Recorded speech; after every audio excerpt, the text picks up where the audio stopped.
Dans un épisode précédent, Michael David, qui était design director chez Doctolib, nous expliquait comment il recrutait ses collaborateurs.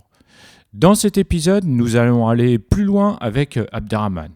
Aujourd'hui, il est UX directeur chez Le Bon Coin et il va partager avec vous comment il manage une équipe design de 30 personnes avec des métiers différents au sein d'un département tech et produits.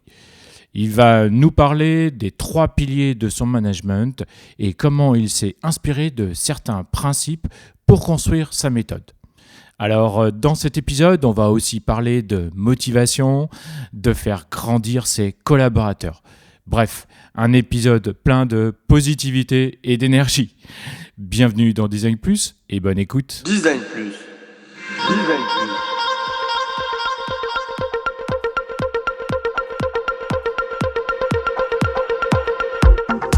Je pense que le design doit rendre service au plus grand nombre et avoir des responsabilités écologiques et sociales. Je suis Laurent Galen, designer d'expérience depuis 15 ans. Avec Design Plus, je vous propose de rencontrer ensemble les designers français qui vont partager avec vous leurs connaissances, leurs expériences, leurs passions et leurs inspirations.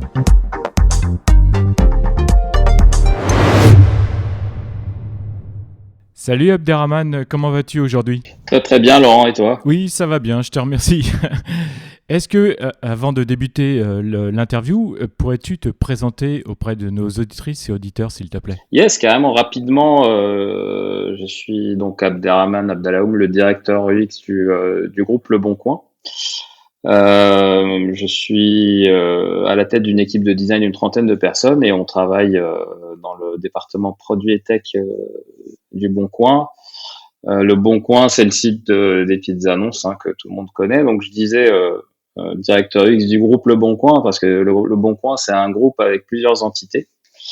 Et il faut savoir que Le Bon Coin a acquis plusieurs acteurs spécialistes du marché pour proposer une expérience encore plus personnalisée à ses utilisateurs. Et voilà. Et donc mon rôle et le rôle de mon équipe, c'est de donner un cadre pour le design au sein du produit Le Bon Coin et co-concevoir avec le produit et la tech ce qui est aujourd'hui le site et les applications. D'accord, merci. Donc ça veut dire que dans les autres sociétés, dans les autres entités du groupe Le Bon Coin, il existe également un département design ? Est-ce que c'est ça ? Non, tout est centralisé d'un point de vue design. Après, on est organisé un petit peu à la Spotify avec des squads. Je pense que c'est un modèle que tout le monde commence à bien connaître. Donc des équipes pluridisciplinaires qui ont un certain degré d'autonomie, qui leur permet de prendre des décisions rapidement et de faire et tester des choses très rapidement surtout. Et donc on est découpé en squad et en tribe. Et chaque tribe a un directeur produit.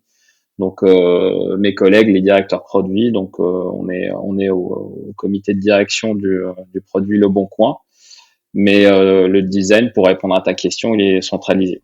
Ok, c'est plus clair. Et depuis combien de temps es-tu dans le groupe Le Bon Coin ? Alors ça fait 7 ans, depuis le mois de mars, le 23 mars, pour être très précis. Ça fait 7 ans que je suis au Bon Coin. J'ai vu naître l'équipe design. On était 4 au départ et aujourd'hui on arrive sur une trentaine de personnes. Et l'équipe continue de grandir à mesure que nos enjeux et nos challenges aussi se diversifient. Donc aujourd'hui, voilà, je suis très content de l'équipe dont je suis responsable et je continue d'apprendre tous les jours. Donc c'est très stimulant. D'accord, super. Et comment est composée l'équipe ? Quels sont les profils qui sont dans ton équipe design, s'il te plaît ? Alors, au départ, comme je te disais, il y avait 4 personnes et on était tous pluridisciplinaires du design ou T-shaped, comme on dit en anglais. Et moi, mon objectif, c'était de commencer par créer un noyau dur de designers qui soit T-shaped, qui soit couteau suisse, entre guillemets, qui sache faire toute la chaîne du design tant que faire se peut. Mais aujourd'hui, on est sur une diversification. Aujourd'hui, dans la trentaine de personnes, il y a principalement 3 départements. tu as un département Insight dont le rôle c'est de faire des études utilisateurs.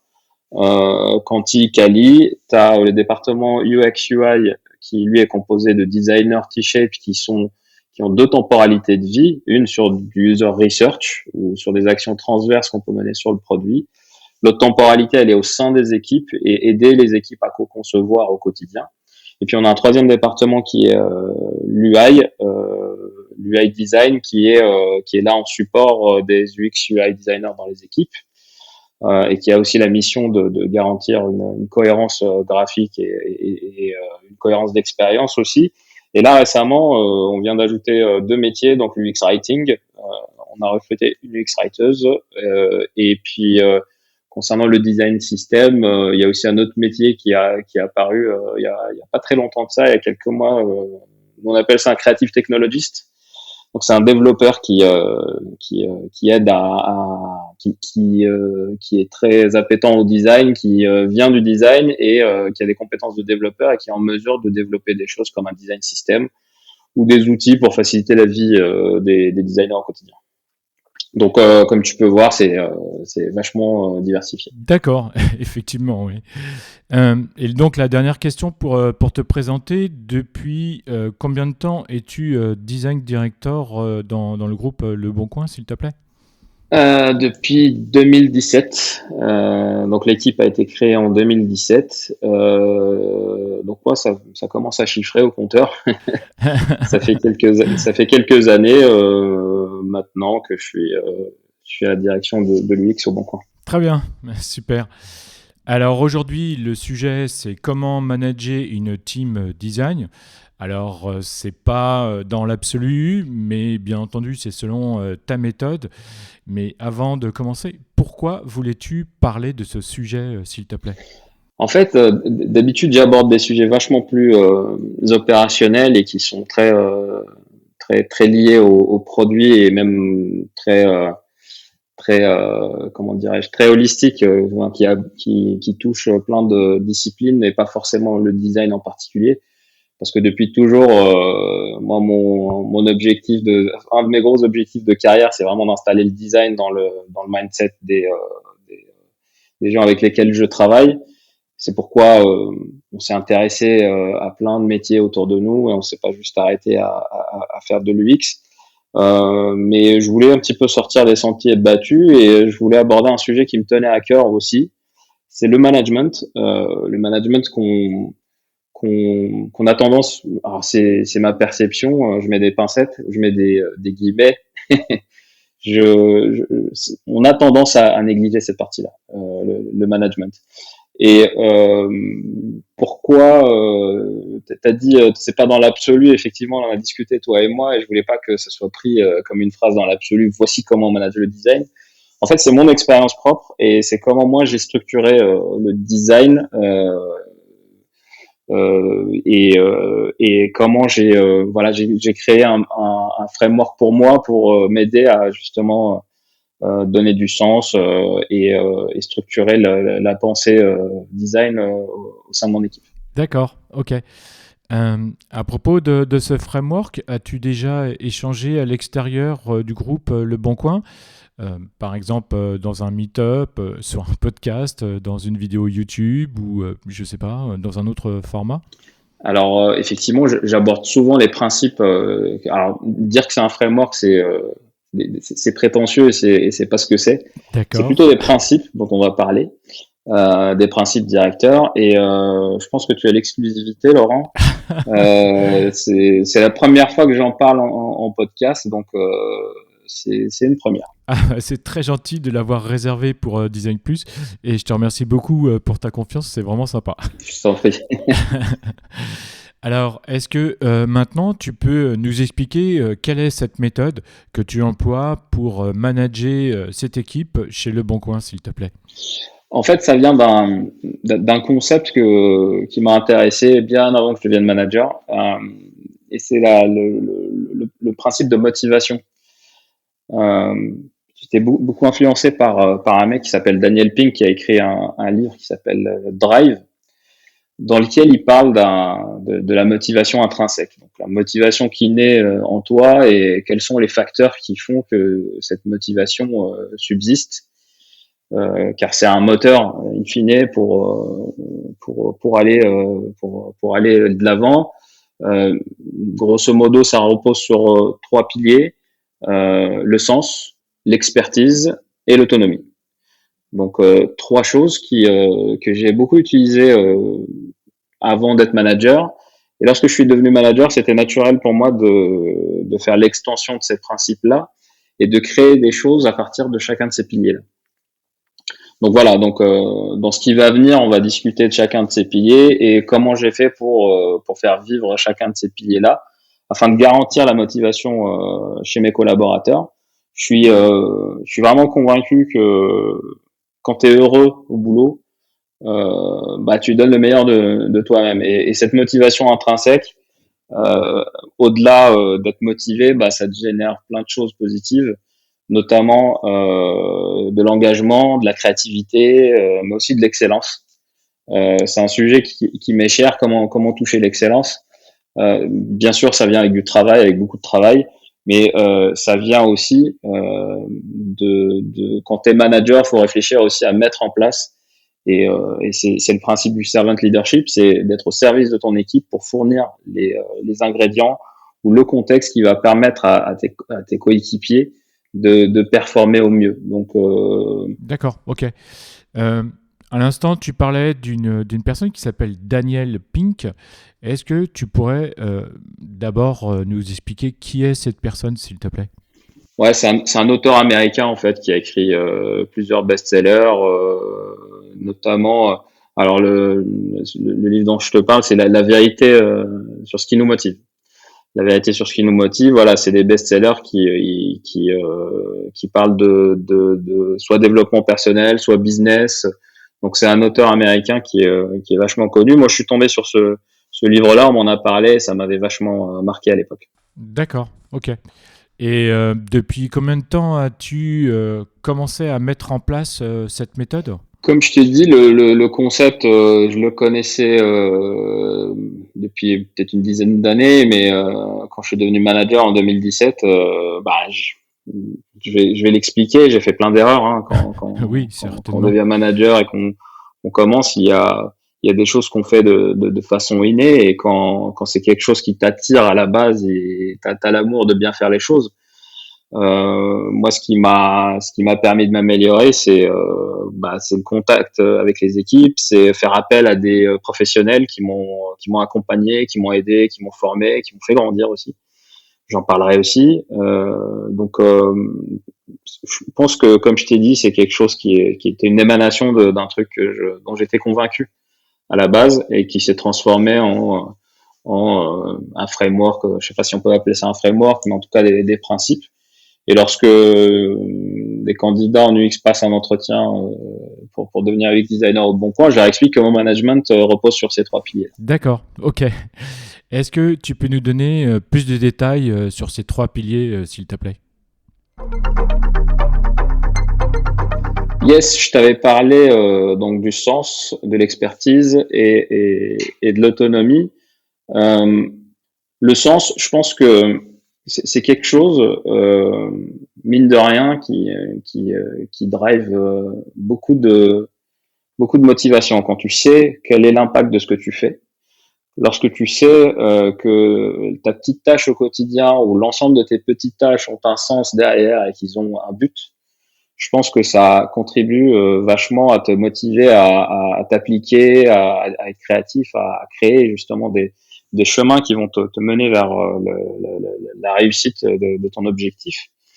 Et le sens, moi j'ai travaillant au produit depuis des années. Aujourd'hui, on parle beaucoup de comment approcher le produit.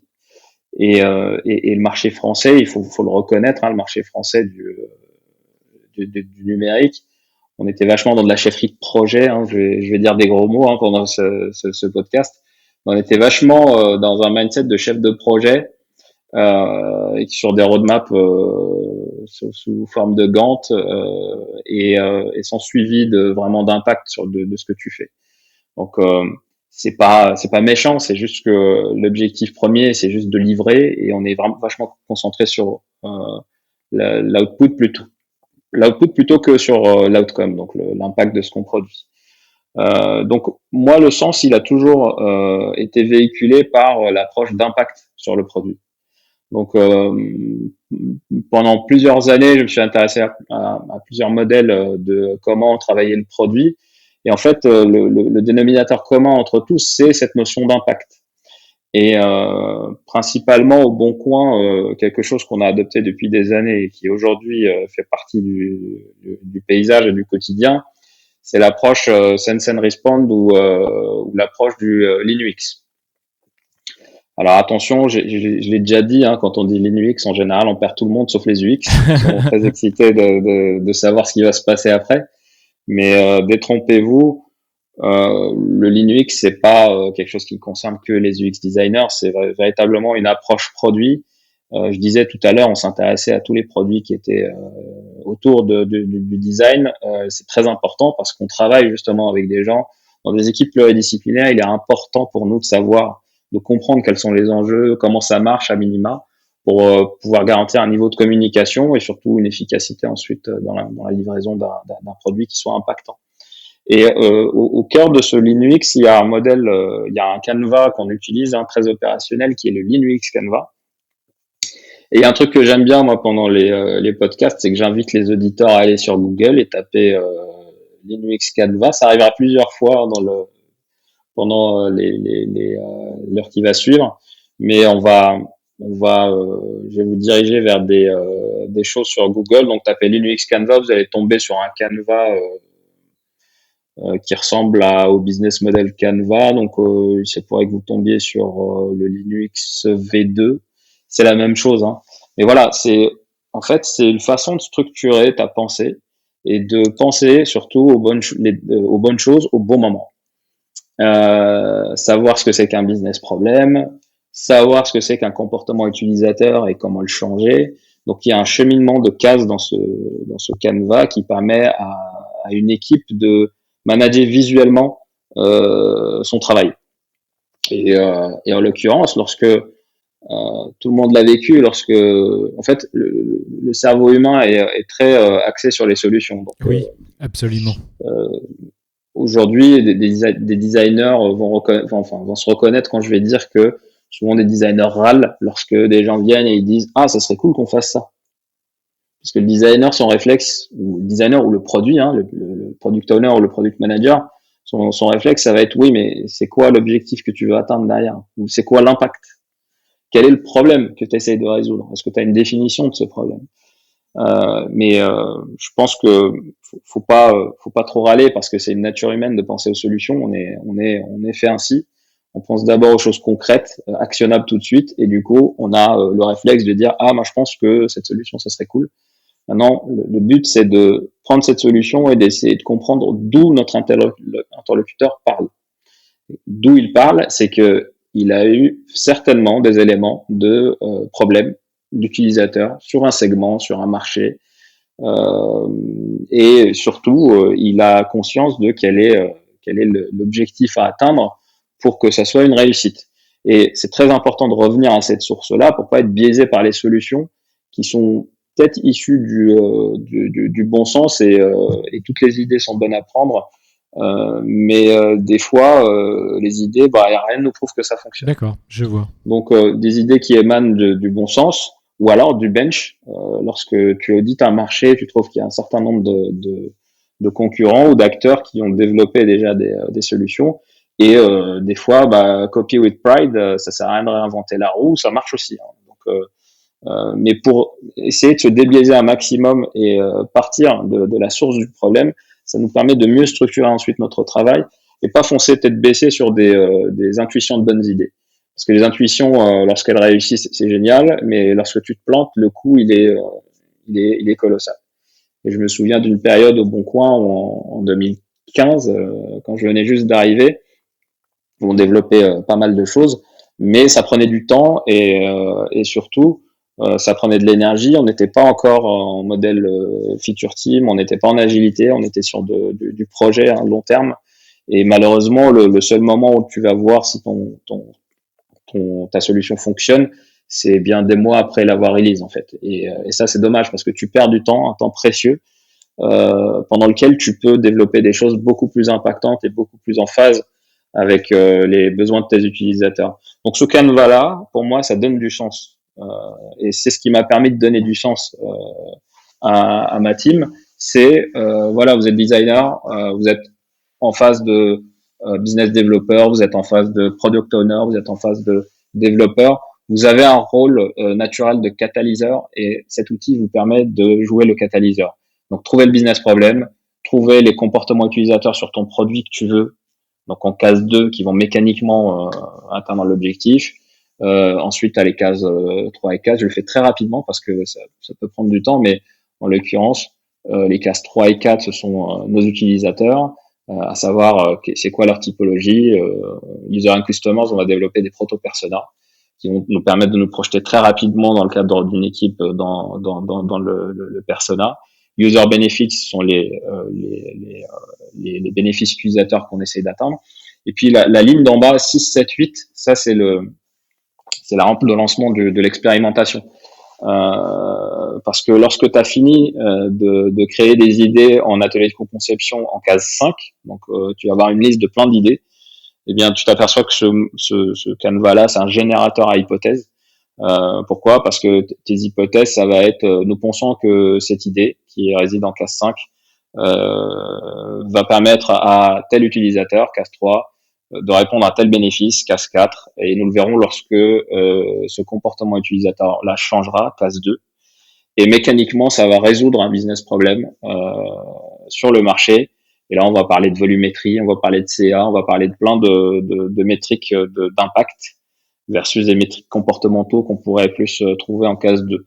Et puis, une fois que tu as ta liste d'hypothèses, tu les priorises, sachant qu'elles ont toutes de la valeur. La différence, c'est qu'il y en a qui sont risquées et d'autres qui le sont moins. Et ce qu'il faut faire, c'est que les super idées qui ont de la valeur et qui ne sont pas risquées, faut juste les planifier sur une roadmap la plus courte possible, s'il vous plaît. J'ai dit le mot roadmap, oui. Oui, je suis un agiliste et je dis roadmap aussi, mais là en l'occurrence, effectivement, des roadmaps court terme. Petite parenthèse, au Bon Coin, ça nous permet aussi d'anticiper les dépendances. On a beaucoup d'équipes et c'est important de dire ce qu'on fait pour ne pas se retrouver dans des cul-de-sac de progression du produit. Petite parenthèse fermée sur les roadmaps. Et puis les hypothèses les plus risquées ensuite, c'est celles qui vont faire l'objet de tests. Bien entendu, les hypothèses risquées, c'est celles qui nous font perdre le plus de temps, le plus d'argent, le plus de motivation. Donc, on va essayer de prendre ces idées-là et les imaginer dans leur état minimal et voir qu'est-ce qu'on peut faire avec ça. L'état minimal d'une idée ou d'une feature, ça peut être un questionnaire utilisateur que tu fais dans la rue, les passants, tu leur demandes. Ça peut être aussi minimaliste que ça. Sur ton produit, tu peux penser à des fausses portes. Je sais pas si tu as déjà entendu Laurent parler de fausses portes. Non, du tout, non. Je veux bien que tu l'expliques, s'il te plaît. Yes, en fait, c'est des fausses features que tu mets sur ton produit pour voir quelle est l'appétence, par exemple, d'une feature. Ok. Je m'explique. Oui, je veux bien. Nous, on avait fait un test au Bon Coin. Il y a quelques années, on était convaincus que développer la partie compte de nos utilisateurs allait vachement contribuer à installer de la confiance, à aussi donner de la visibilité à nos utilisateurs sur ce qu'ils font en termes de transactions, sur ce qu'ils font en termes d'historique, voilà, leur donner les clés de maîtriser leur activité sur le Bon Coin. Le compte est, on va pas réinventer la roue, c'est quelque chose de primordial pour ça. Et on se disait, tiens, ça serait cool qu'on puisse permettre à nos utilisateurs d'uploader une photo. Tout bête. C'était il y a quelques années. C'était il y a quelques années. C'était pas le Bon Coin d'aujourd'hui qui a vachement évolué, mais c'était à l'époque où on était en pleine réflexion de l'évolution et en fait, on s'est aperçu que juste uploader une photo sur un profil, ça demandait beaucoup de ressources et beaucoup de temps. Pourquoi? Parce que Une photo, bah, ça demande que tu l'héberges, ça demande du dev, ça demande aussi de la modération, ça a un impact sur ton service client. Donc il y avait beaucoup d'impacts qui étaient risqués en fait. D'accord. Donc on s'est dit, ce serait dommage de mettre ça en place et de s'apercevoir qu'il n'y a pas d'appétence. Ok. Je t'avoue qu'il y a plein de gens qui ont dit, les gars, c'est juste un standard du marché, allons-y quoi, faut pas tergiverser. Or, on a eu la bonne idée d'y aller en fausse porte. Et ce qu'on a fait, c'est qu'on a mis un faux bouton upload de photos dans le profil et on a mis un compteur dessus. Et lorsque tu cliques sur ce bouton-là, tu as une pop-up qui dit merci d'avoir utilisé cette fonctionnalité, elle arrive bientôt. D'accord, je comprends. Ok. Donc, je me souviens, on avait fait ça sur iOS, il me semble. Oui, c'était bien sur iOS, sur la partie mon compte d'iOS. Et d'après toi, combien de pourcents d'utilisateurs qui ont vu cette page-là ont cliqué sur ce bouton? Donne-moi un chiffre. Je sais pas, au hasard, je dirais 15%. Ah, c'est bien, t'es pas. En général, on a tendance à se dire, ouais, dans 80. Enfin, les premières réponses que j'ai, c'est 80% parce que c'est un standard du marché. Marrant ça. En effet, hein, cette fonctionnalité, elle aurait permis de personnaliser ton compte. Donc, ça installe un peu de, je suis chez moi, c'est mon précaré, c'est mon petit coin à moi. Donc, et puis quand tu dialogues avec un autre utilisateur, bah, t'as sa photo, donc ça installe un petit plus de confiance. Figure-toi que moins de 1% Ah oui, des quand même. utilisateurs qui ont fait face à cette page-là ont cliqué sur le bouton. C'est complètement fou. Heureusement que finalement vous n'aviez pas développé tout le parcours, tout le process, etc. quoi en fait. Ouais, en fait, on a eu de la chance, hein, parce qu'on aurait perdu vachement de temps, vachement de Ah ressources. oui, clairement. Et en fait, ce que dit ce test-là et cette fausse porte-là, cette expérimentation-là, c'est pas que c'est une feature qui ne sert à rien. Parce que une fois qu'on a eu ces résultats-là, nous, on était stupéfaits, on n'a pas compris, on s'est dit non, il y a un problème de tracking. En fait, non, on s'est aperçu que c'était vraiment les bons chiffres. Donc, ce qu'on a fait, c'est que c'est quoi la prochaine question qui arrive derrière ça? C'est pourquoi est-ce qu'ils n'ont pas cliqué? Du coup, on a posé cette question-là en interview utilisateur. Et puis, on s'est aperçu qu'on avait la tête trop dans le guidon parce que les utilisateurs nous ont dit, honnêtement, je viens sur le bon coin, je cherche un truc, je le trouve, je contacte la personne, et puis salut, hein, je suis en contact avec la personne. À l'époque, tu pouvais sortir du site et aller continuer par mail ou par téléphone. En fait, c'était juste ce que les utilisateurs venaient faire sur le bon coin. Ils avaient pas cette notion de j'ai un coin utilisateur où j'ai mes trucs. En fait, c'était pas dans leur chemin critique d'utilisation et du coup, ça nous a éveillé au fait qu'il fallait développer une stratégie autour du compte pour que ça devienne un élément important pour les utilisateurs. Et là, quand tu installes la photo, là, les gens, bah, ils transitent par cet espace-là et au bout d'un moment, ils personnalisent en fait. Donc, un exemple de fausse porte. Donc, c'est une fonctionnalité qui n'existe pas, mais qui a pris juste création d'un picto upload, intégration en front, zéro dev back, zéro impact sur notre service client. On a bien fait de le faire comme ça. Et du coup, c'est l'approche que prône ce Canva-là, une approche d'expérimentation. Et donc, je reviens à notre sujet.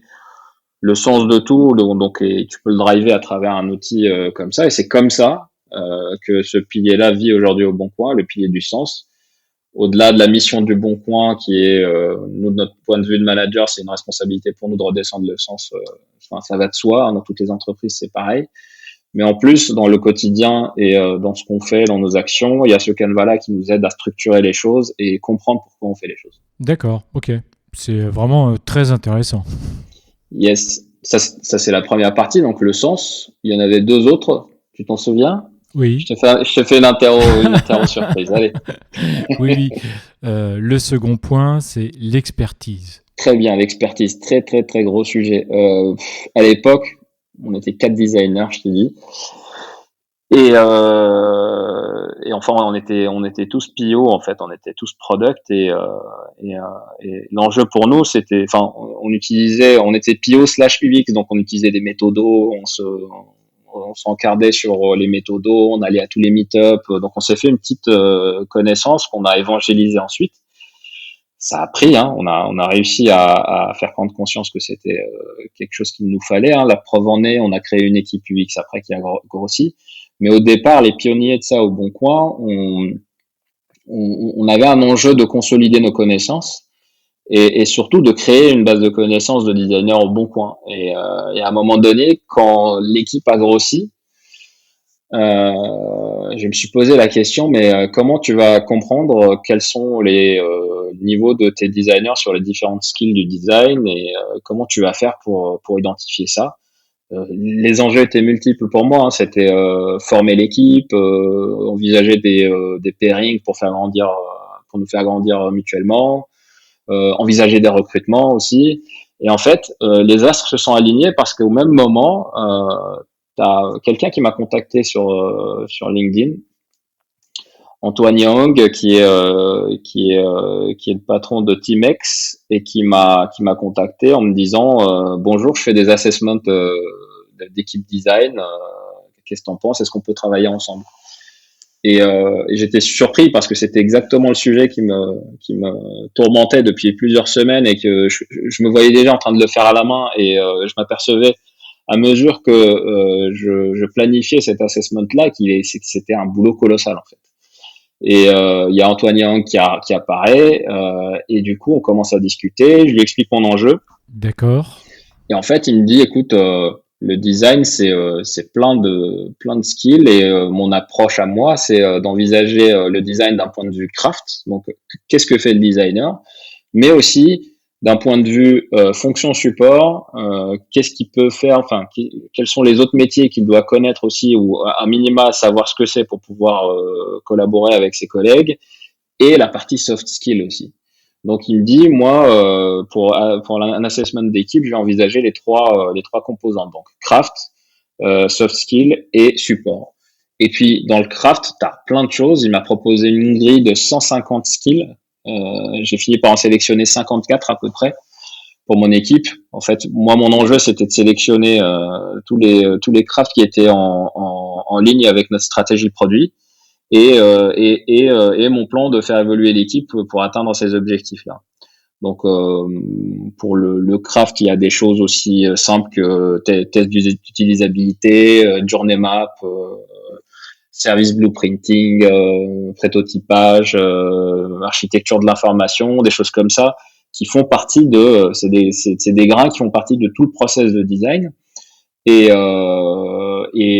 sur la partie support, tu as tout ce qui est planification de sprint, calendrier, comment faire un calendrier, comment dimensionner un problème, comment énoncer un problème, découpage d'un problème, design sprint, c'est quoi, atelier de co-conception, voilà tout ça qui est des fonctions support.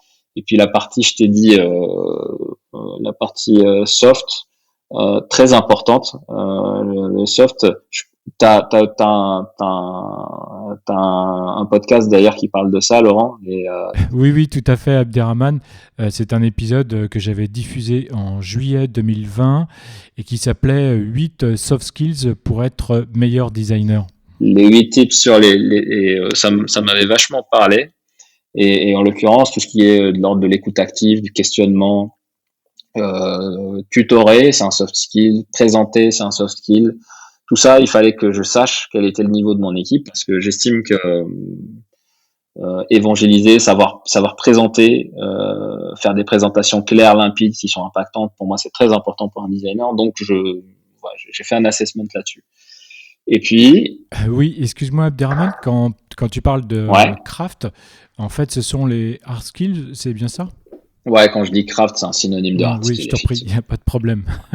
Bon, je t'en prie, mais voilà, t'as bien raison, c'est le craft. Dedans, je suis allé du business en passant par la co-conception, en allant vers le prototypage et on finit par tout ce qui est UI design, graphisme, illustration. Donc business foundations, comprendre c'est quoi les termes du business pour pouvoir parler avec des business développeurs ou du marketing, comprendre c'est quoi une segmentation de marché par exemple, savoir faire de la recherche documentaire, c'est quelque chose qui mérite qu'on l'approfondisse dans une équipe design, je pense. D'accord. Ok, très bien. Ce produit-là, Timex, il m'a vachement aidé parce que moi, ça m'a permis de cartographier mon équipe en fait. On parlait de l'expertise. Et pour moi, l'expertise va avec faire grandir mes collaborateurs. Et faire grandir, c'est envisager des plans de formation. C'est recruter des talents qui viennent nous apprendre des choses et apprendre des choses à l'équipe. C'est identifier quels sont les leaders sur des expertises et les pairer avec d'autres gens qui ont envie de grandir sur ces expertises-là. Une équipe design, c'est hétérogène, hein, tu peux pas être à 100% full blast sur toutes les skills parce que la vie, c'est des choix et c'est aussi des envies et du plaisir aussi quand on travaille. Et il y a des gens qui sont plus attirés par l'UI, il y a des gens qui sont plus attirés par tout ce qui est co-conception, il y a des gens qui sont plus intéressés par le user research. Donc l'objectif, c'était pas de faire monter tout le monde à 100%, mais c'était de comprendre quels étaient les mécanismes entre les différentes composantes de cette équipe-là et pouvoir utiliser ça, bouger ça comme un Rubik's Cube pour s'adapter à une situation qu'imposait notre contexte d'évolution de notre produit. Design plus. D'accord, ok, je comprends. Donc, Teamex m'a permis de cartographier mon équipe. J'ai plein de dashs en fait. C'est un site où tu vas, où tu te connectes, où tu as plein de vues différentes. Tu as des vues où tu vois une vue d'ensemble de ton équipe. Donc sur chaque skill, tu as un nombre d'individus sur une note donnée entre 0 et 6.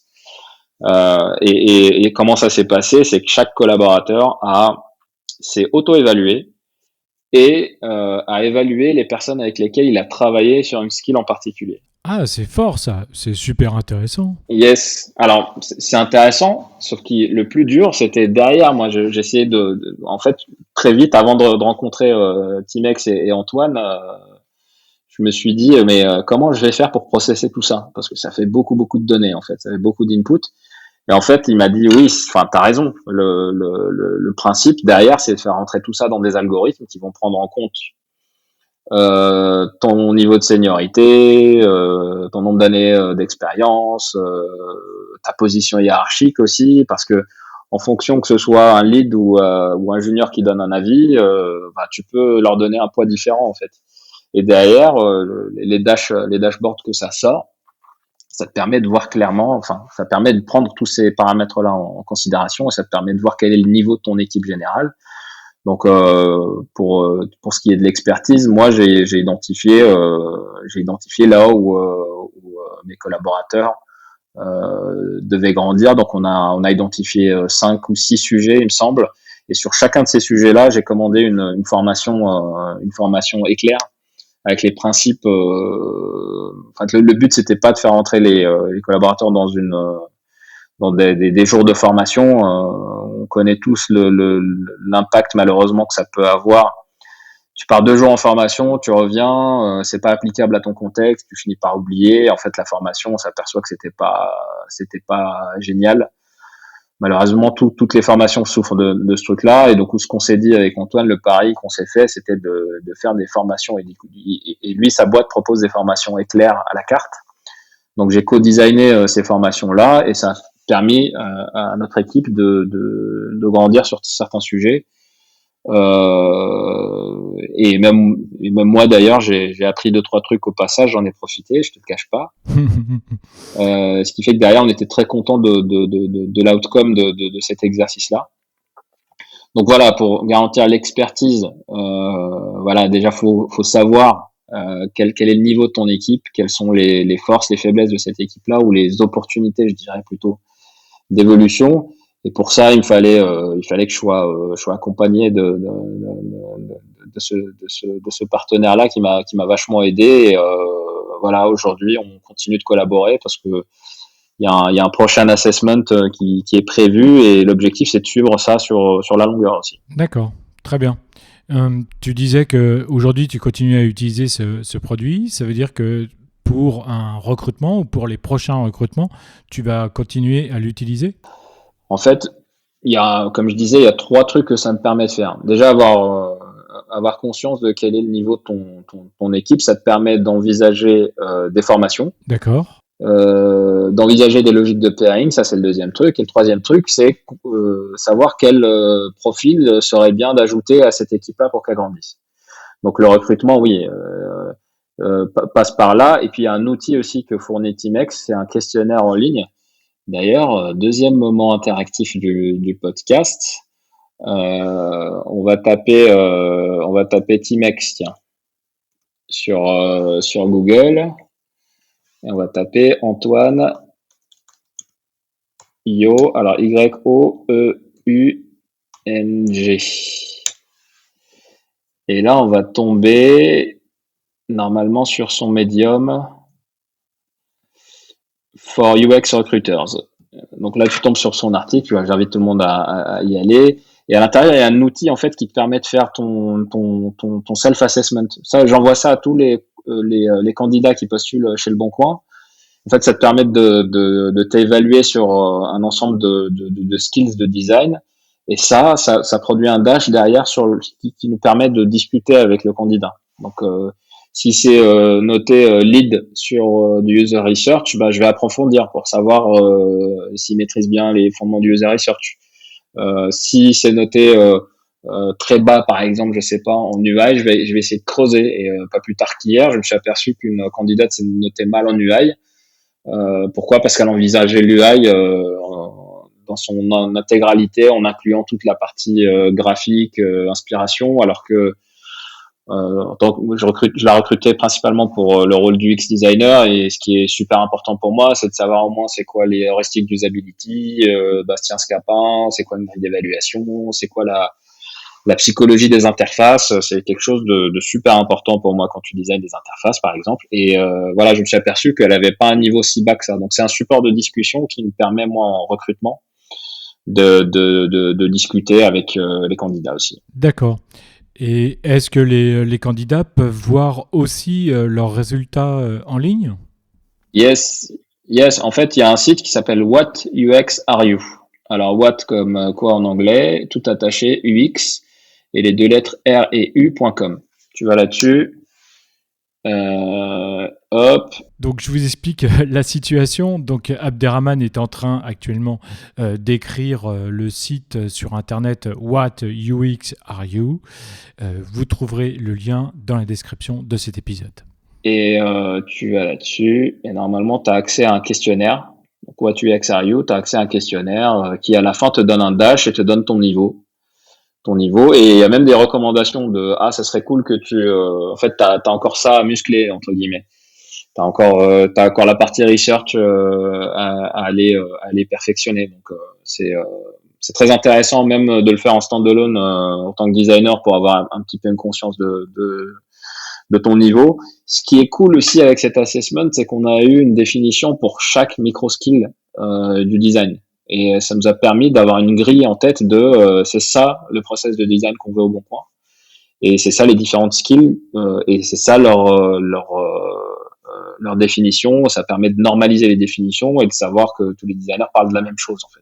D'accord. Et puis, comme tu le disais, ce questionnaire est complètement personnalisable selon la société, selon la team design, Tout à fait, ouais. selon ce que veut faire le recruteur, vers quelle orientation veut-il aller, etc. Tout à fait.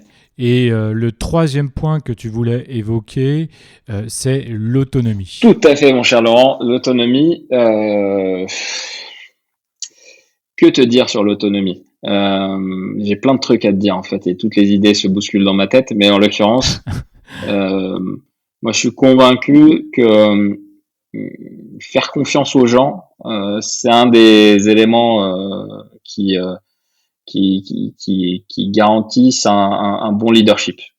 Tu fais confiance aux gens et derrière, ils ont le degré d'autonomie qui leur permet de s'exprimer. Moi, j'ai toujours dit que dans mon management, c'est pas grave, trompez-vous. On est là pour se tromper. Assurons-nous juste de nous tromper petit pas par petit pas, enfin de pas perdre 2 millions d'euros, ça serait con. Mais en l'occurrence, faire des petites erreurs, c'est pas grave, car c'est ça qui va nous permettre de nous améliorer et donner un degré d'autonomie aux équipes. C'est ce qui permet de favoriser la créativité.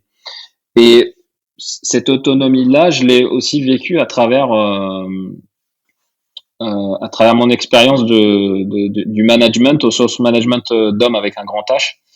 Il faut savoir qu'au Bon Coin, on travaille avec un partenaire qui nous suit depuis quasiment le début. Hein. C'est un cabinet de formation au management qui s'appelle Solar Management, dont Stéphane Michel est un ami et le directeur aussi de cette entité-là.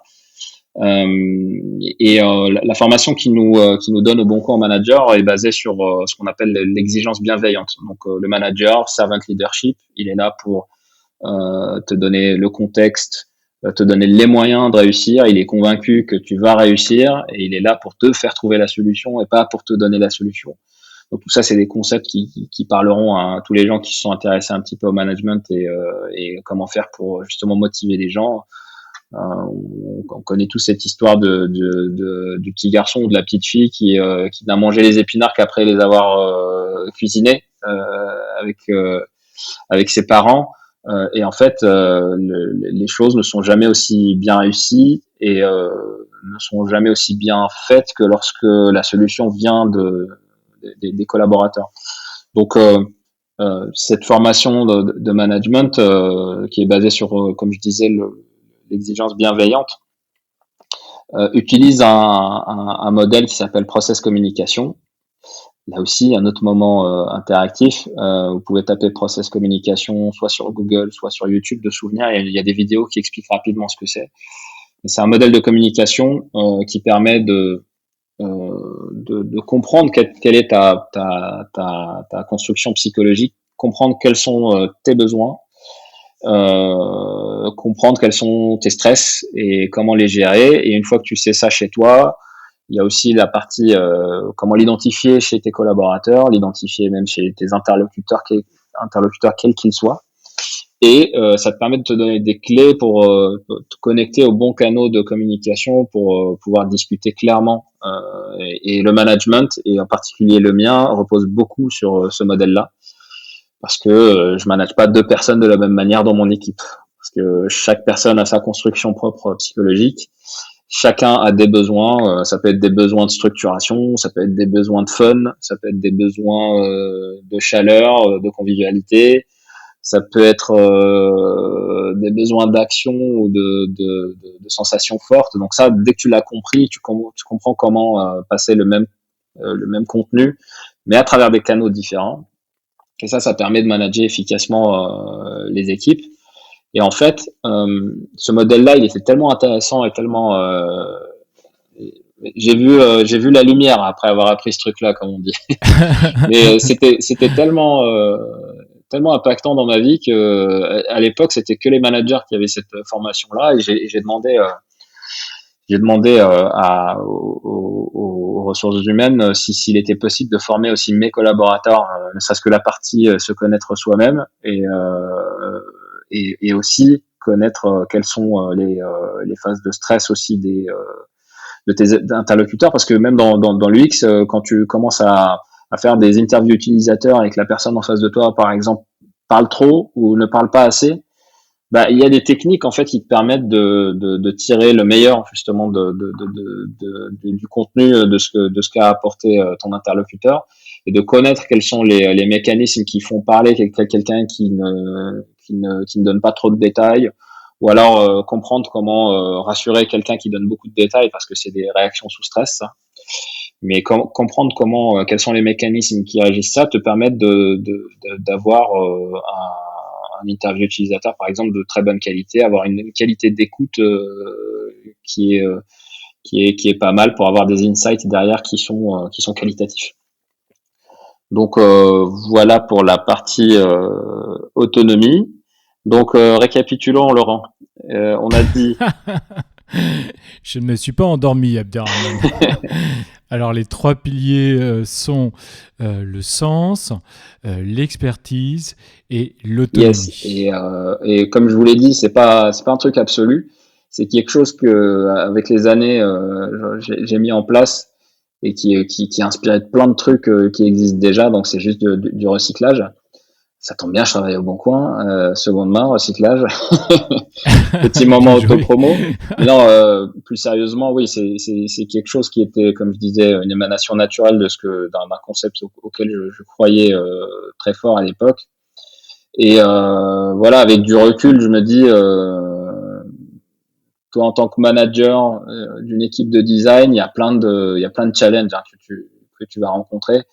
Donner du sens à ton équipe, la faire grandir et lui faire confiance, c'est ce qui va garantir que l'équipe, il y règne une atmosphère qui permette aux gens de se surpasser, voilà, d'être créatif. C'est ce qui permet d'installer de la confiance aussi. La confiance est super importante. C'est quelque chose que j'essaye de faire vivre au quotidien dans mon équipe design et plus largement au Bon Coin avec mes collègues directeurs. Et aujourd'hui, moi, je suis très content de la tournure que ça prend. Et l'équipe design particulièrement, voilà, on est très motivé par nos missions, par le produit Le Bon Coin. Je pense que c'est en partie grâce à tout ce qu'on a mis en place avec mon équipe. Et pour finir là-dessus, je t'en avais parlé, Laurent, de l'ikigai. Oui, oui, absolument, Abderrahmane, on en a parlé en préparant l'interview, mais vas-y, développe parce que c'est vraiment très Eh intéressant. ben, ça va être un moment encore Google à sortir. Si vous tapez Ikigai, il y a une petite image qui va sortir. Et puis, c'est 4 cercles concentriques.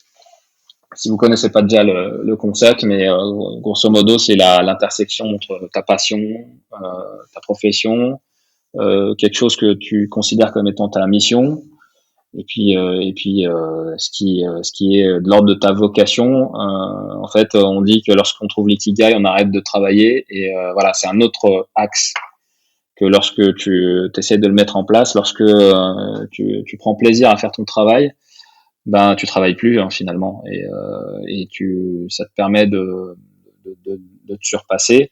On a vachement, on pousse ça aussi vachement dans l'équipe. Donc voilà, pour résumer tous ces concepts-là, aujourd'hui, je pense que c'est une manière qui a fonctionné chez Le Bon Coin de gérer une équipe, mais voilà, je m'intéresse souvent au design, à ce qu'on fait de façon concrète dans le design, mais aussi j'aime bien prendre un pas, passer en méta pour regarder ça de l'extérieur et voir comment est-ce que c'est mis en place. Comment est-ce que d'autres designers font ça, et souvent ouais, je suis en contact avec pas mal de managers, et souvent on s'échange des tips comme ça sur comment gérer une équipe. D'accord, Abderrahmane, c'est super intéressant. Donc là, tu viens de nous parler de ces trois piliers, comment tu les avais appliqués pour toi et pour ton équipe. Et ce qui m'intéresserait de savoir, c'est dans un premier temps, est-ce que auparavant tu avais utilisé d'autres méthodes? Et ensuite, quel a été le ressenti de ton équipe en utilisant la méthode des trois piliers? Alors c'est très simple, hein, auparavant c'était gut feeling, hein, et en ce sens j'ai fait plein d'erreurs.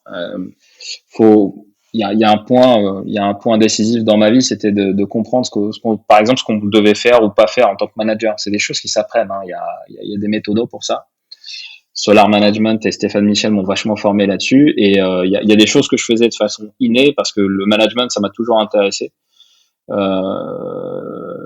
Mais l'inné a ses limites, et moi j'encourage hein, tous ceux qui sont managers de se former, hein. C'est très important d'avoir des outils, savoir ce qu'il faut faire, ce qu'il ne faut pas faire. C'est loin d'être évident en fait. Des fois il y a des choses qu'on pense normales, mais en fait déjà quand tu arrives en formation et qu'on te dit que le principe fondamental c'est de toujours ne jamais s'énerver entre guillemets, ou ne jamais prendre des décisions lorsque tu es sous le coup de l'affect.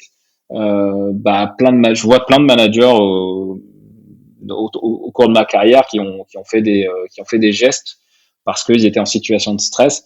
Donc comprendre qu'est-ce qui te stresse afin de pouvoir le voir venir d'une part, et surtout quand tu es stressé, comprendre que là c'est très important de pas passer à l'action, pas de faire de gestes brusques par exemple. Ça, c'est quelque chose qui a vachement été décisif dans ma construction. Et puis, pour répondre à ta question, oui, avant, c'était un peu du gut feeling, je cherche à droite, à gauche. Mais je pense encore une fois que c'est important de s'entourer de professionnels, de gens qui connaissent bien ce que c'est, afin de pouvoir absorber des méthodos, des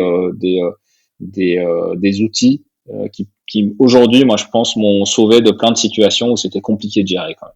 Oui, tout à fait, Abderrahman.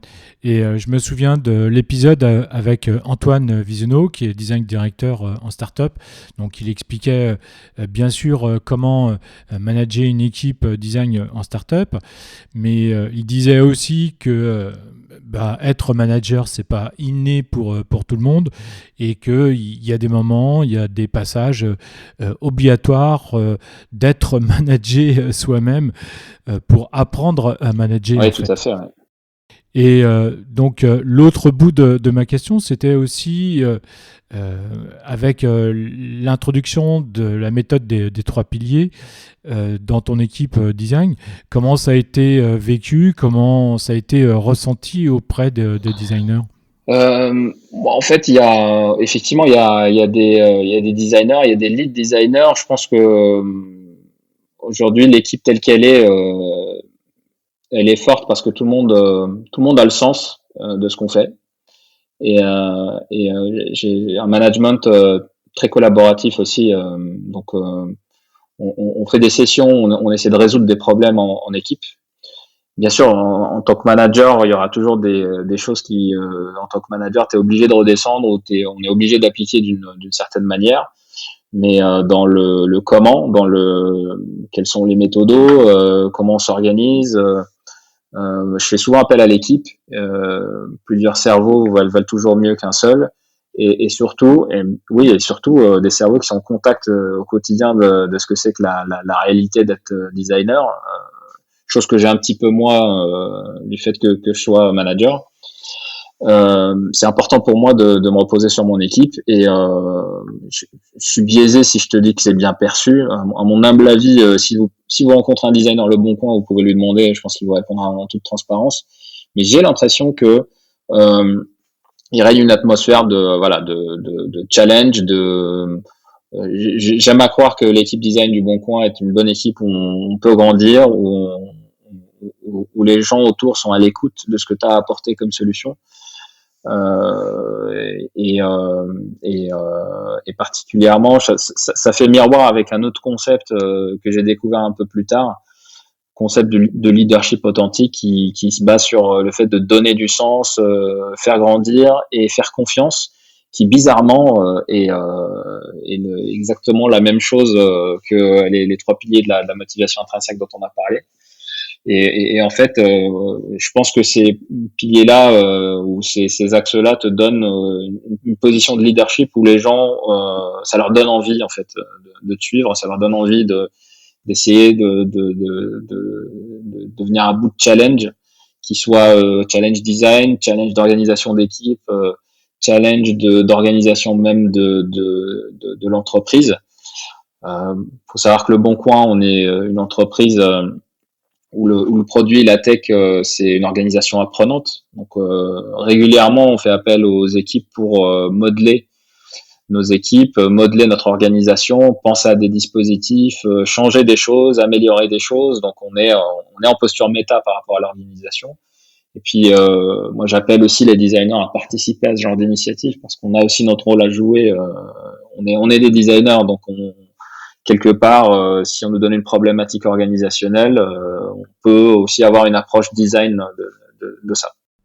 D'accord, ok. Est-ce que tu crois que les lead designers du Bon Coin appliquent les principes que tu as énumérés précédemment?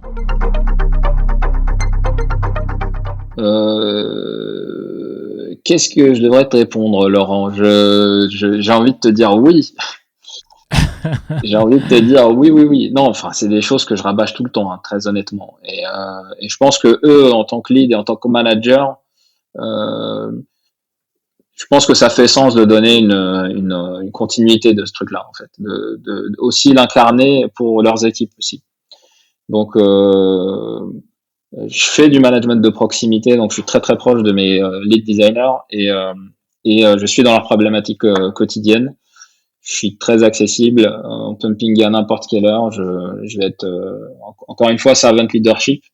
et surtout, je vais réfléchir avec le lead pour qu'il trouve lui la solution ou elle.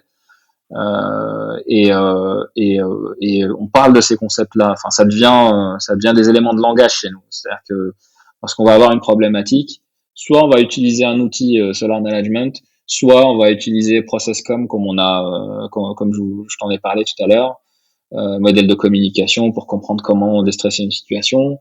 Soit on va avoir une problématique design où là on va se dire t'es à quelle case du Linux Canva, ok ils ont bien compris le problème, ouais d'accord, c'est quoi les next steps d'expérimentation. Donc tous ces éléments là c'est des éléments de langage. Donc j'ai envie de te dire oui, enfin toute l'équipe respire ce modèle là. Ouais, d'accord. C'est pas juste des paroles en l'air, c'est que vous l'utilisez au quotidien, vous le mettez en pratique au quotidien. Non, on est très pragmatique et malheureusement j'ai appris à la dure. Je suis quelqu'un de très dans le concept, comme vous l'aurez remarqué, mais au fil des années, j'ai aussi compris que actionner le concret, c'est très efficace. Enfin, ça permet aux gens, tu as une meilleure adhésion quand tu proposes des choses concrètes versus quand tu proposes des concepts et que t'as pas de plan d'action derrière, c'est compliqué. Du coup, on est vachement héroïste aussi dans notre approche. Tout ce qui est de l'ordre de l'abstrait et qui n'a pas encore de plan d'action, en général, on le laisse pour plus tard parce que si c'était urgent, on aurait pensé à un plan d'action. Voilà, je le dis en rigolant un peu, mais là, en l'occurrence, oui, ces concepts-là ne sont pas juste des paroles en l'air, c'est des choses qu'on applique au quotidien. D'accord, ok. C'est super intéressant. Là maintenant, j'aimerais bien savoir qu'est-ce que toi tu retires de cette expérience aujourd'hui, depuis que vous appliquez cette méthode au sein du groupe. J'ai vachement grandi grâce à tous ces concepts, grâce à mes collaborateurs, grâce à mes designers. Je continue, comme je disais, je continue d'apprendre tous les jours. Je pense que moi personnellement, et je vais te parler de Abderrahmane personnellement, Oui, s'il te plaît. j'aime à croire que un métier peut être une passion et honnêtement, moi, mon métier me passionne, donc je suis très, je, aujourd'hui avec du recul, je pense que mon métier m'a vachement fait grandir en tant qu'individu, m'a vachement fait grandir dans mes interactions avec les gens, dans tous les challenges et les problèmes qu'on a eu à résoudre ensemble en équipe. Ça m'a permis de franchir des étapes et de découvrir d'autres approches, de me remettre en question. Ça, je le fais assez régulièrement d'ailleurs. Et de sortir de ta zone de confort, d'être persuadé de quelque chose. Et Dieu sait que je peux être persuadé enfin, les gens qui me connaissent savent que des fois je suis assez opiniâtre sur certains trucs, mais je suis prêt à changer si jamais on réfléchit et que on me démontre que c'est mieux de faire autrement. S'adapter, c'est la première qualité que je demande à mes collaborateurs de la team design. Je leur dis, souvent je leur dis, c'est quoi notre première qualité, c'est quoi notre première valeur en tant que team design, l'adaptation. Et avoir la force de s'adapter, c'est être constructif, c'est adapter ton process pour atteindre l'objectif, c'est être très pragmatique finalement. Et ça, c'est quelque chose qui m'a vachement, qui a vachement été décisif, je pense, dans ma carrière. D'accord, ok. Une question à Abderrahmane, j'aimerais bien savoir les 2 dernières années, comment se sont déroulées avec la pandémie, le télétravail, etc. Comment ça a été perçu dans l'équipe? Comment toi, tu l'as géré? Est-ce que c'était difficile au quotidien de travailler avec son équipe en distanciel? On a été assez pris par surprise. Hein. Enfin, tout le monde a été pris par surprise par ce truc-là. Oui, absolument. Encore que Le Bon Coin, ça faisait un an et demi qu'on faisait des expérimentations de travail à distance et le télétravail était déjà là. J'ose même pas imaginer si ça avait frappé avant et j'ose même pas imaginer à quel point ça a dû faire mal à des entreprises qui étaient pas prêtes à travailler à distance. Nous, on était prêts, mine de rien.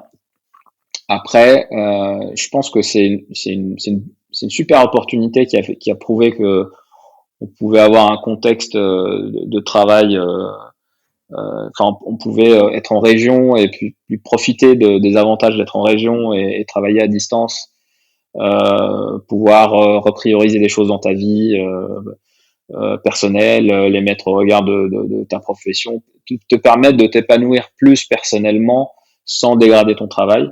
Maintenant, ça a un impact ça a un impact sur le travail, c'est-à-dire qu'on a changé de façon de travailler.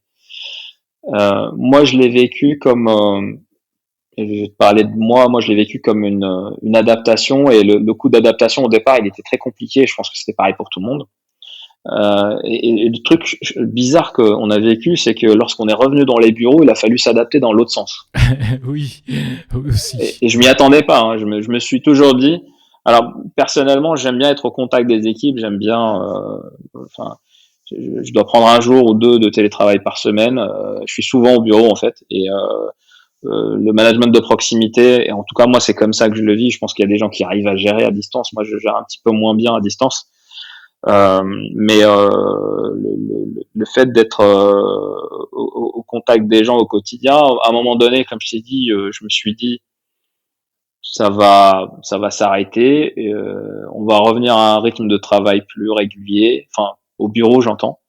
On a des locaux qui sont mortels hein, pour la co-conception. Il y a des tableaux sur tous les murs.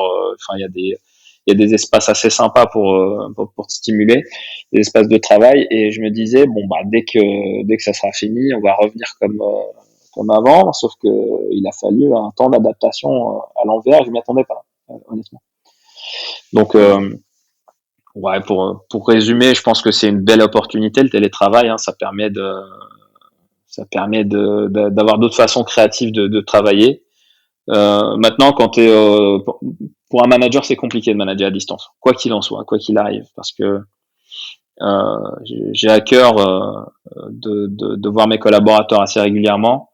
Les gens ils n'aiment pas quand je dis collaborateurs, hein, donc je vais dire mes collègues. Ouais, j'ai jamais compris pourquoi, mais quand je dis collaborateur, les gens ils me disent arrête avec ton collaborateur. Oui, en plus, j'imagine qu'ils vont écouter ce podcast en plus. Mais en fait, il faut voir les gens régulièrement. La visio, à un moment donné, je demandais aux gens d'allumer quand même la caméra parce que Ouais, je comprends. ouais, là tu vois, on se voit pas toi et moi, on s'est vu, on a fait plusieurs calls en visio. Là, je passe un super moment avec toi, mais lorsque tu vois le visage de la personne et que tu vois ses micro expressions et tout, il y a des choses que tu décèles. Le body language, il est super important. Des choses que tu décèles que tu n'arrives pas à déceler quand tu es à distance ou au téléphone. Donc, je suis très sensible à ça et voilà, c'est principalement ce qui m'a marqué moi pendant cette période. Ouais, mais je te comprends tout à fait, Abderrahmane. L'autre question, c'était quelles erreurs as-tu faites, s'il te plaît? Ah, toutes les erreurs que font les managers. Hein. J'ai envie de te dire toutes, hein, absolument toutes. Non, j'ai eu de la chance. Il y a des erreurs auxquelles j'ai échappé de justesse.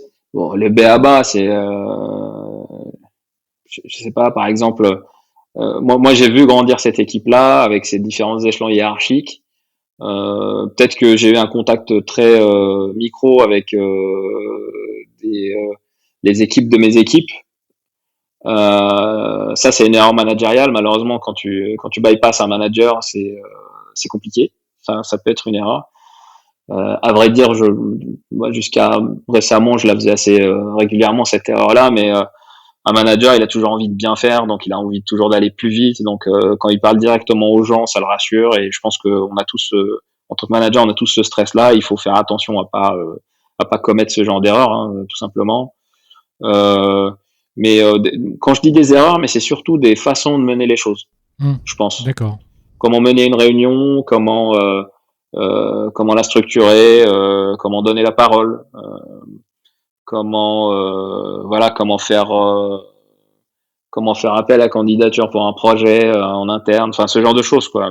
Je pense que ça demande un skill de management et tu peux avoir des clés, comme je disais, l'inné des fois est très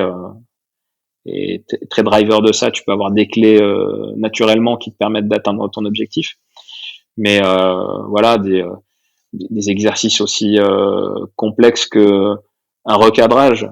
Tu as déjà entendu parler du recadrage. Quand les gens entendent parler d'un recadrage, ils pensent que c'est l'art de défoncer un collègue ou un collaborateur, mais en fait, quand tu t'intéresses à l'outil et que tu le structures et que tu prépares un recadrage, tu t'aperçois de l'importance de maîtriser cet outil-là pour faire grandir quelqu'un, en fait.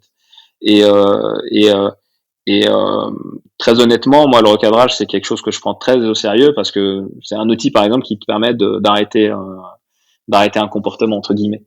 Là, on parle de management, hein, on est sorti de l'UX. Hein. Je suis désolé pour les UX designers qui nous écoutent. Là, on est dans le pur management.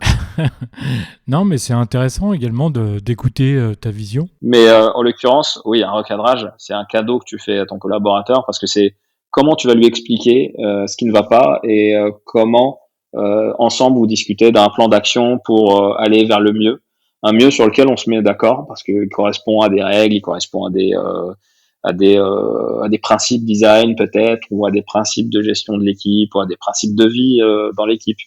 Donc souvent à la fin de recadrage, j'ai souvent eu des merci. Et, euh, et, et, et si tu fais un recadrage sans le préparer, bah tu risques d'être énervé peut-être, tu risques de dire des choses qui ne sont pas comprises par ton interlocuteur. Donc voilà, c'est le genre d'erreur que tu peux faire en tant que manager qui sont très courantes malheureusement. Mais force est de reconnaître que le management c'est un métier et comme je le disais au tout début, on a souvent tendance malheureusement à le négliger. Il y a le management du design, hein, et tout ce que je disais par rapport à l'approche du produit, l'approche Linux, tout ça, comment gérer le design au sens craft du terme. Mais il y a l'aspect aussi comment gérer les êtres humains qui est super important aussi pour créer de la motivation et donner un degré supérieur, enfin permettre à l'équipe d'atteindre un degré supérieur d'excellence. Hmm. Et c'est peut-être même plus important au sein d'une team design parce que les gens sont plus sensibles, peut-être même voire plus émotifs, plus à l'écoute. Quand on parle d'étudier les utilisateurs, leur comportement, c'est aussi avoir de l'empathie, mais aussi de l'observation, etc., quoi. Bah, on écoute les utilisateurs tout le temps, donc l'empathie, en fait, faire preuve d'empathie fait partie des soft skills qui caractérisent notre métier de designer. Et je pense qu'il serait malvenu dans une équipe design qu'on soit pas à l'écoute des designers. Donc j'aime bien dire que mon job c'est écouter mes designers pour être en mesure de comprendre quel est leur besoin et travailler avec eux à résoudre leurs problèmes et à assouvir leurs besoins. Oui, absolument. Et le pendant de la question précédente, c'est de quelle réussite es-tu fier alors finalement? La réussite de notre produit, je suis très fier du produit Le Bon Coin aujourd'hui et de ce qu'on en a fait ces dernières années. Je pense qu'on a une stratégie produit qui est très très inspirante, qui euh, qui permet à moi et mes collègues directeurs d'avoir un socle très solide pour diriger nos équipes, leur donner du sens. Je pense que aujourd'hui, ouais, la fierté, elle est dans notre produit, et elle est aussi dans le fait que Le Bon Coin, je reviens au sens hein, encore, mais Le Bon Coin, c'est plein de choses qui sont en phase avec mes valeurs personnelles. En l'occurrence, Le Bon Coin, un des acteurs qui est dans la vie quotidienne des Français, qui leur permet de résoudre au quotidien des problèmes, de mieux vivre au quotidien, qui permet justement une consommation responsable, la prise de conscience que il y a aussi de la seconde main qui est de très bonne qualité et que ça sert à rien de surproduire. Ce genre de choses, c'est quelque chose dont je suis très très fier.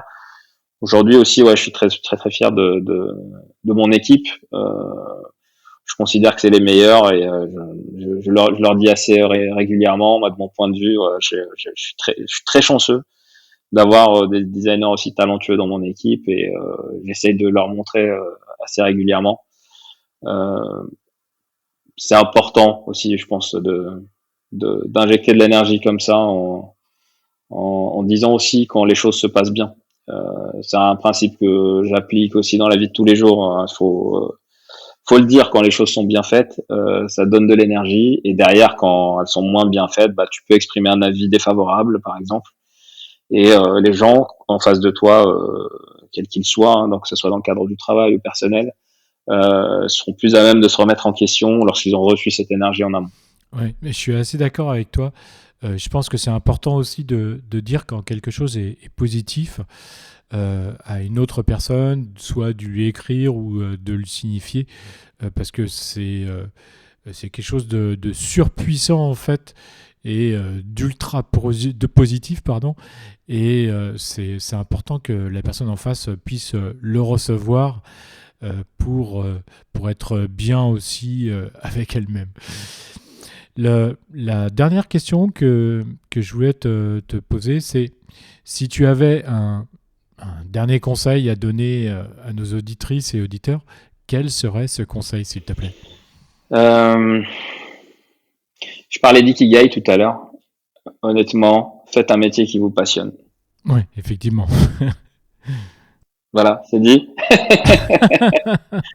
Non, très important. Non, mais honnêtement, enfin, souvent dans ma vie, j'ai croisé des gens qui étaient pas heureux dans leur taf. Heureusement, c'est pas une majorité. Hein, je veux dire, on en croise. Hein. Puis le feedback que tu as envie de faire sans être moralisateur ou donner la leçon, ou parce que je pense que tout un chacun a son contexte et il a ses raisons d'être là où il est. Donc, ce serait malvenu de ma part de juger ou de donner des conseils à la va-vite. J'essaie toujours de comprendre pourquoi et comme je disais plutôt essayer d'accompagner les gens vers ce que eux considèrent comme étant une bonne solution. Mais là, en l'occurrence, ça c'est un conseil que je peux donner. C'est il y a un truc qui te passionne, bah essaye d'en faire un métier. Moi, je suis développeur de formation. À un moment donné, ça me passionnait le développement. Quand j'étais petit, je voulais jouer avec des ordinateurs. Les années 90, voilà. Enfin, j'ai grandi dans ça. À un moment donné, ça a arrêté de me passionner le développement. Et puis, il y a autre chose qui m'intéressait, c'était le design. C'était comment concevoir des choses, comment réfléchir à des problématiques et comment envisager une expérience, comment anticiper ce que va faire l'utilisateur pour être en mesure de répondre à son besoin. Et puis petit à petit, je me suis passionné pour ça et j'ai décidé de changer de métier. Donc c'est pas facile à faire, hein, j'en suis convaincu. Ça demande j'ai galéré moi pour sortir de ma zone de confort, mais enfin ça vaut le coup de sortir de sa zone de confort, ça vaut le coup de profiter de 2-3 alignements d'astres pour faire une reconversion. Donc si je dois donner un conseil, je vais juste le redire, hein, c'est faites un métier qui vous passionne. Une fois que vous ferez ça, bah, vous atteindrez l'ikigai. Merci beaucoup à Abderrahmane d'être passé dans Design Plus pour partager son approche du design, mais aussi sa vision et ses valeurs. Et merci à tous d'avoir écouté cet épisode. Dans les prochaines semaines, j'aimerais développer une communauté autour de Design Plus. Les différents buts seraient de vous exprimer, de donner vos avis, votre avis sur un ou plusieurs épisodes, d'échanger et de partager aussi vos expériences avec les autres auditeurs et auditrices sur certains épisodes, mais aussi de participer à la construction des épisodes, mais également de poser directement vos questions à des invités, et puis de faire évoluer le podcast d'aujourd'hui, mais être également force de proposition pour le futur. Et avant de créer cette communauté, j'ai récemment écrit un post sur LinkedIn pour savoir si vous souhaitez rejoindre cette communauté. Et pour être le ou la première dans cette communauté, eh bien, visitez mon profil LinkedIn et écrivez un commentaire à la suite de ce post. Je vous répondrai bien sûr. J'espère que cet épisode vous a plu. N'oubliez pas de le partager autour de vous sur LinkedIn, Instagram, Twitter, Facebook et ailleurs. Je vous invite aussi à noter le podcast sur votre plateforme d'écoute. C'est aussi important. Et d'écrire un commentaire sympa, ça m'aide aussi et ça me booste d'énergie pour la suite. Et surtout, pour ne pas rater les prochains épisodes inédits, pensez à vous abonner. Donc, à bientôt sur Design Plus. Salut!